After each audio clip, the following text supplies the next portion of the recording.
Gandang araw mga kaalaman, mga ka-orchids. Ngayon ay magre-rita tayo ng aking seedlings. So tulad ng nakikita nyo, gagamit tayo ng lumang kahoy. Ito ay nanggaling sa isang matandang puno na nabuwal. Tulad ng nakikita nyo, lilinisan natin itong mabuti. Gumamit ako ng tubig na may kasamang antibac para sigurado tayong walang maiiwang dirt o fungi, bacteria nakakapit sa ating kahoy na gagamitin. So binaras ko ito ng paulit-ulit tulad ng nakikita nyo.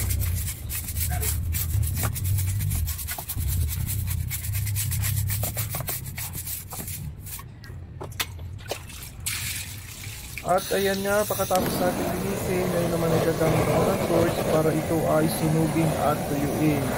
So mas gusto ng halaman na medyo sunog ang ating kahoy na gagamitin. Mas komportable sila at walang iiwan talagang bakterya na naninirahan dito. So ginawa ko ito na paulit-ulit hanggang sa matuyo at mag-brown. At ang ibang part nito ay mangitim na sunog. Pero ingatan lang natin dahil ito ay mga mag-apoy.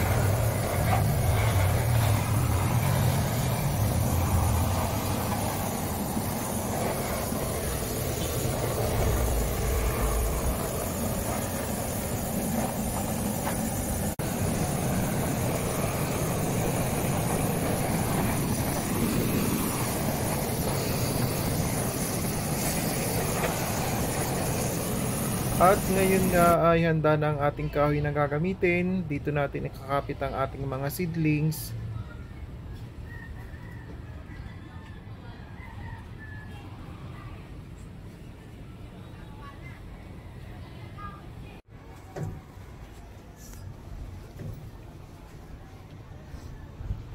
Ang seedlings nga pala na ating gagamitin ay nanggaling pa sa Mindanao. Salamat sa mabilis at maagang pagsisend dito sa akin. Shout out po!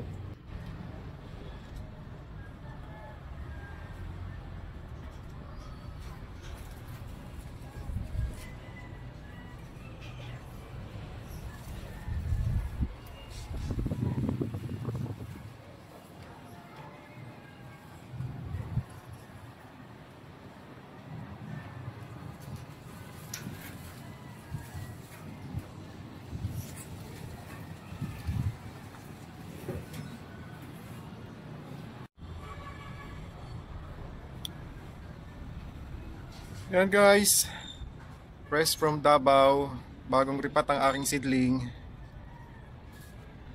Sana'y magastuhan nyo dyan sa inyong bagong tahanan at bilis-bilisan nyo lang ang paglaki dahil mahal na mahal kayo.